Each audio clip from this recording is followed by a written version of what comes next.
Müəllim mən. Siz bala siz ne yapsa kalmışsınız? Söyləməm. Yoktu ona göre. Video çevir şekil çevir. Ondan da çəksin, ondan da çəksin. Bugün kim gelmeyip derse?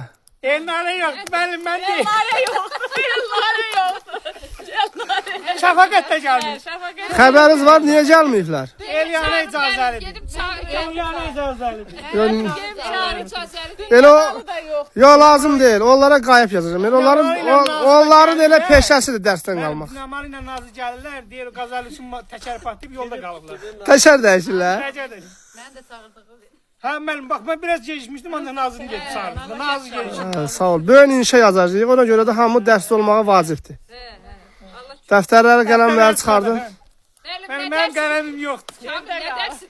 Evdə qalıb, evdə qalıb. Dağ tumasının tarihi hakkında bir inşa yazacağıq.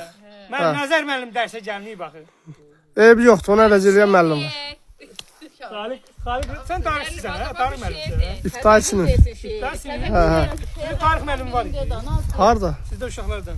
Kim idi bizdə tarix müəllimi? Ehtiram müəllimdir. Yox, yox, bizim